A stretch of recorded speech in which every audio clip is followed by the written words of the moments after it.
Esan dugu estatuak bakarrik direla sistema hau eskuratu dezaketenak, beraz pentsatzekoa da Espainiako gobernua dagoela horren atzean.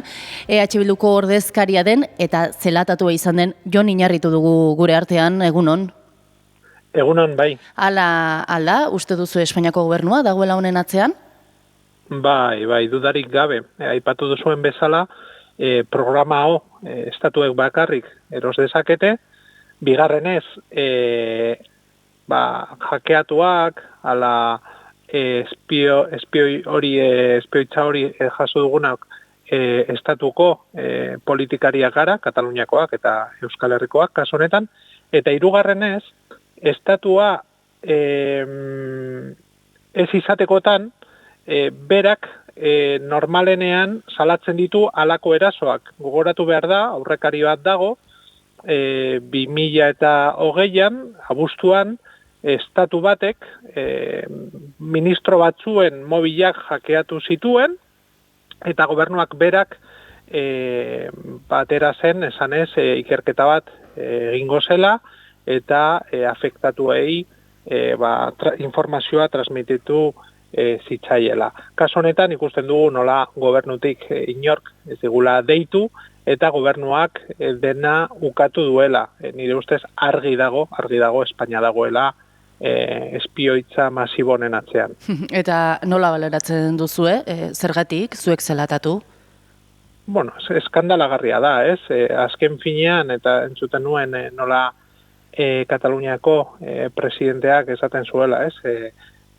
Demokrazia eta oinarrizko eskubideen aurkako erasoa dela.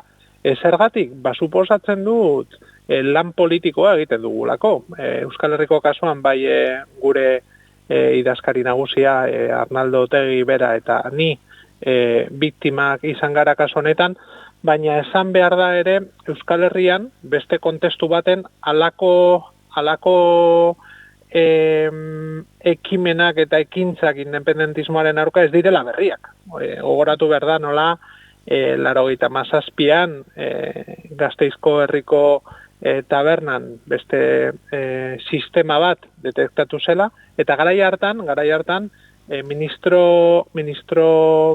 batek bere dimisioa aurkeztu zuen. Kasu honetan, ez dugu halako mugimundurik ikusi momentuz. Jakingo dugu hurrengo egunetan zer gertatzen den, baina eskandalagarria da, benetan. Sumatzen zenuten zuek, zelatatuak izaten ari zinetela? Egia esan gaur egun batzutan, brometan esaten da zaratak entzuten direla telefonetan da hori, baina kontutan izan behar da gaur egun halako jakeoak informatikoak direla eta ez dela ezer nabaritzen. Nire kasuan iaz jaso nuen berria, nire telefonoan froga batzuk egin zituzten Torontoko Unibertsitateko teknikariek eta baieztatu zen jake honen biktima nintzela, baina ikerketa egiten zen bitartean eskatu zidaten eta suposatzen dut bestei ere konfidentzialtasun hori mantentzea, eta urte bat pasata batera da ikerketa hori, atzo jakin izan genuen, eta benetan onartezina.